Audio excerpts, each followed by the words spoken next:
I was Austin Parker, a 42-year-old real estate agent in Dallas, and I had been living a happy 15-year marriage with my wife, Jessica.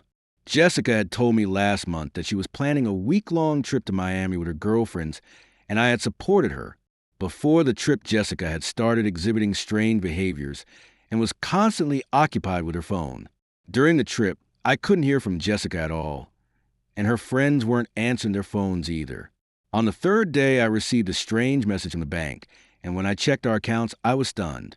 $150,000 had disappeared. But Jessica didn't know that I was prepared for this situation and had already discovered her real plan. My name is Austin Parker, and I'm a successful 42-year-old real estate agent who has been working in the real estate sector for 18 years in Dallas. I have specialized in luxury properties in the Dallas metropolitan area and hold a respected position in the sector. After studying business administration at University of Houston, I stepped into the real estate world.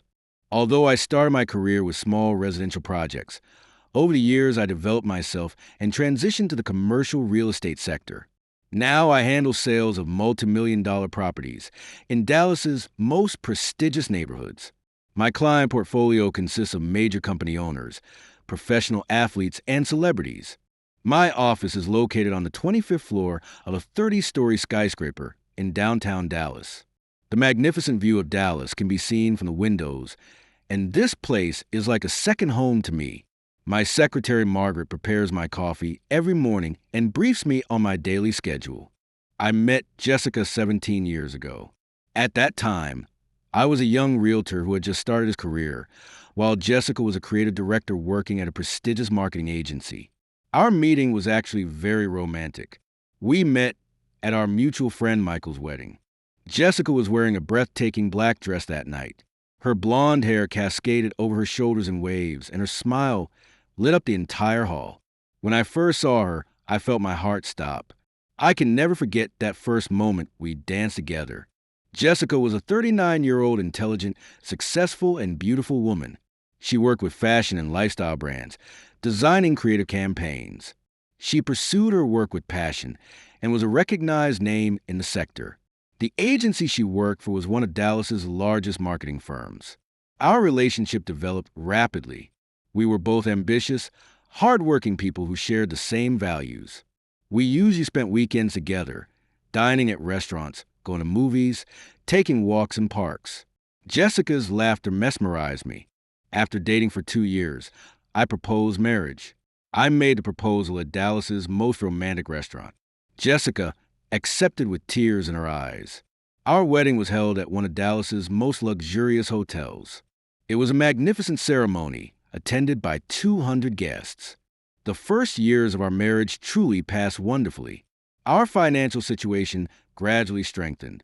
While I was rising in the real estate sector, Jessica was also getting promoted in the marketing agency, managing larger accounts. We supported each other. We had purchased a large house in one of Dallas's most prestigious neighborhoods. This house with 6 bedrooms, 4 bathrooms, a large garden, and swimming pool was the house of our dreams. Jessica's taste in decoration was perfect, and she had turned the house into an art gallery. We hadn't yet decided about children. Both of us wanted to focus on our careers. Jessica especially was working very hard to reach the top in her work. I was also planning to establish my own agency in the real estate sector. Our financial planning was very disciplined. We had joint accounts and saved a certain amount of money each month. Our investment portfolio consisted of stocks, bonds, and real estate investments. We already had significant savings for retirement. Jessica's social circle was very active. She regularly met with university friends, attended girls' nights, organized birthday parties. I supported this social life because her happiness made me happy too. However, within the last 6 months, I had started to notice subtle but remarkable changes in Jessica's behavior. Initially, I thought this stemmed from work stress. She had won a big account at the agency and was working very intensively. Phone usage had increased dramatically. While she used to leave her phone on the table during dinner, now she constantly carried it with her, immediately checking every notification. Message sounds were coming even late at night. She said work messages, but I understand the marketing sector. What business could there be at midnight? When I asked, she explained clients are in different time zones. It seemed logical, but I still felt strange. Our evening routine started to change. We used to watch television together, watch movies, talk. Now, even when Jessica sat with me in the living room, it was obvious her mind was elsewhere. Her phone was always in her hand. One evening I asked, "Jessica, is everything okay? You seem a bit distracted lately." "No, honey, everything's great. Just a lot of stress for the new project," she said. She smiled, but something was missing in her eyes. We also weren't making weekend plans together like before. She was making separate programs saying, "I'll meet with the girls," or "We have a meeting with friends from the agency."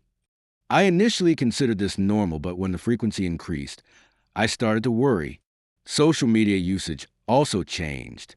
Jessica, who used to constantly share photos, now shared almost nothing. She had also changed her privacy settings. "I have too many work colleagues. Don't want them to interfere," she had said. She also started exhibiting strange behaviors regarding financial matters. We used to plan our budget together and discuss expenses together.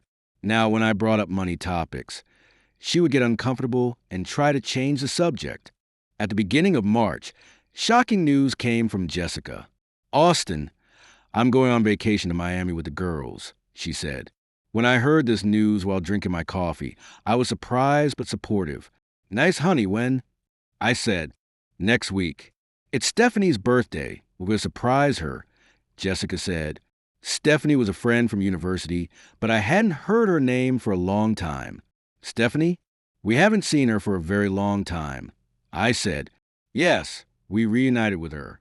We have a WhatsApp group now. We talk constantly," Jessica said. This also seemed strange because I knew Jessica's phone habits. Creating new groups and talking was very out of the ordinary. When I asked about trip details, she gave vague answers. "We'll stay 5 days at a nice hotel. We'll sunbathe on the beach, have fun," she said.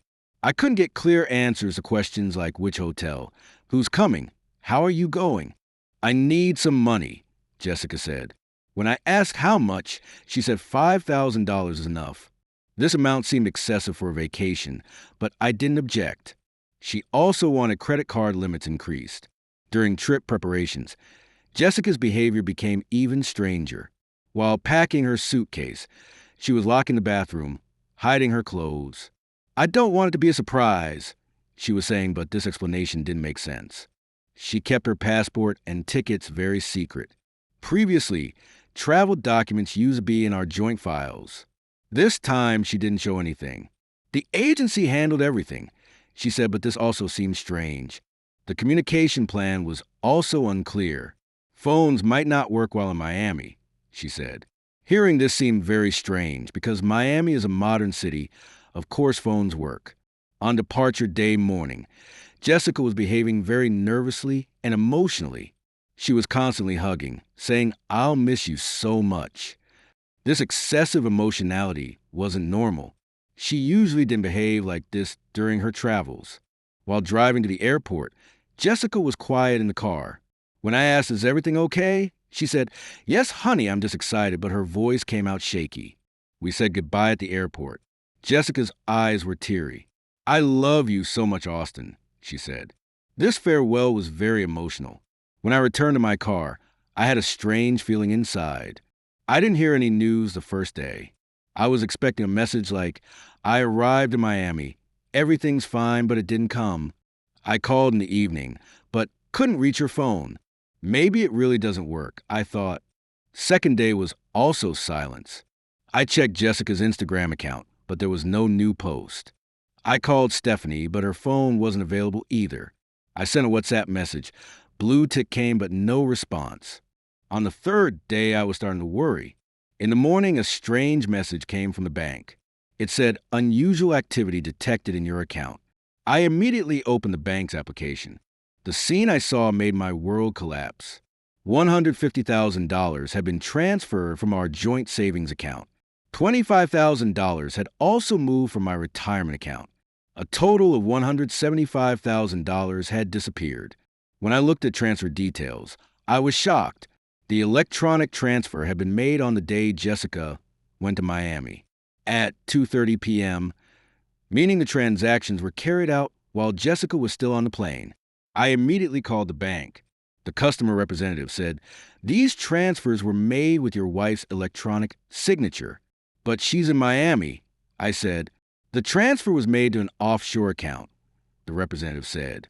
At this moment, everything became clear. Jessica's strange behaviors in recent months, secret phone conversations, evasive attitude about financial matters, all of this was preparation for this moment. But she didn't know one thing. Because when I started to suspect a month ago, I had hired a private detective. Sarah Mitchell was one of Dallas's best financial crime detectives. We were tracking Jessica's every move. I immediately called Sarah. "Sarah, it happened as we predicted. The money transfer was executed." I said, "I know, Austin.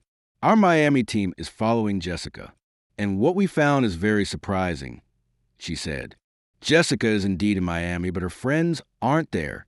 She's with a man named Bradford Wilson, 45 years old. This man is married and has done such scams before," Sarah said. "Bradford Wilson's file was thick. He worked as an investment advisor, but actually systematically deceived married women and stole their money. He had previously ruined the lives of 3 women. Jessica's relationship with this man started 6 months ago. They met on social media. Bradford made her live a great love story, and they're planning to escape," Sarah said. Their plan was to escape to South America. Bradford had prepared fake identities there. They would establish a new life. But now they had no idea that we knew everything.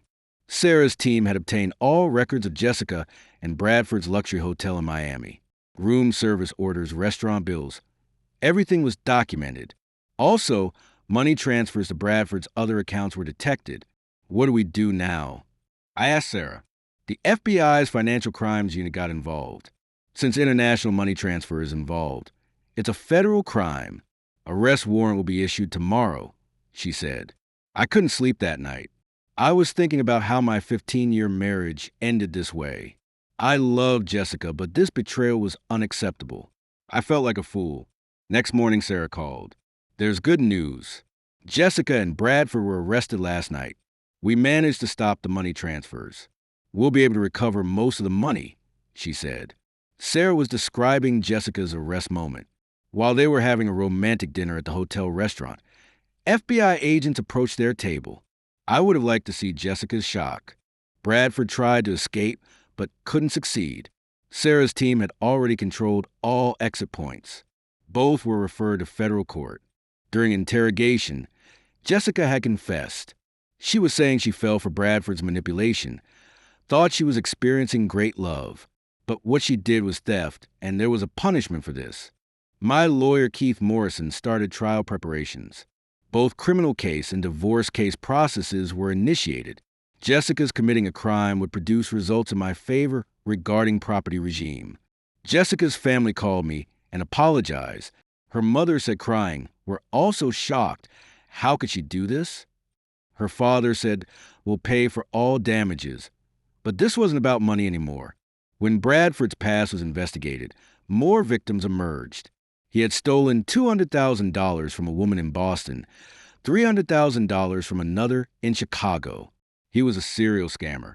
The media event caused great repercussions. News came out with headlines, "Love Scam in Dallas." Jessica's photos were published in newspapers. This situation was very sad. The trial lasted 8 weeks. Jessica's appearance in court affected me greatly. She had lost weight, looked pale. She tearfully expressed regret, but it was too late. The jury unanimously decided guilty.